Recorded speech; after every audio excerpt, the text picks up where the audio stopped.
So we immediately, they sent us back to our bench or our sideline. We took a knee, and that the stadium kind of goes silent, and it has that eerie feel about it where it's kind of very unsettling. And we're not talking about football at that point, So it was extremely fast. I thought just from a friend and from a colleague, just a coach, being able to see those EMS and our EMS people work in action and how fast they responded to it, and the ambulance getting over there and them doing their job, and not just, very thankful. I guess that's the one word, thankful, and a ton of gratitude, and just for what they were able to do.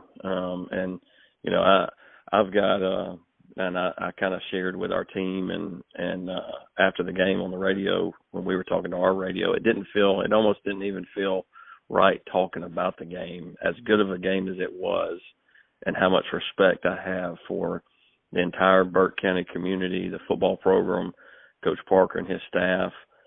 It almost didn't feel right even talking about football, because it was bigger at that point because of what Coach Parker, his legacy is, what he stands for, and how long he's done it at the level he's done it at. He sets the example for guys like me that may be a younger generation that are coming up.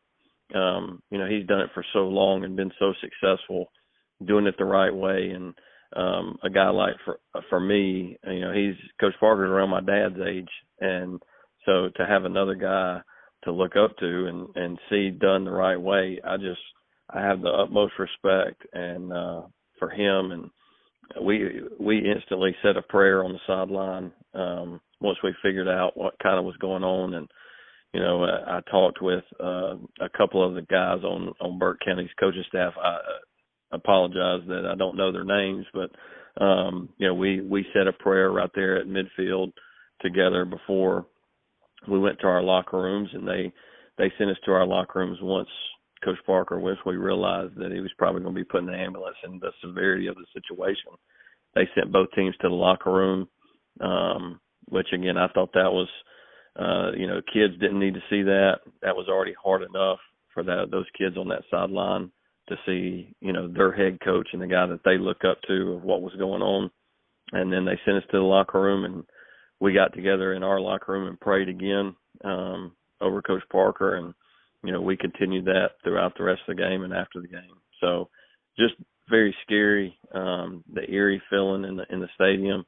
And when I got a text from him today, he texted a couple of us today, I just told him how I got chill bumps and, almost tears in your eyes when you see that name pop up on the phone and you get a text message from him.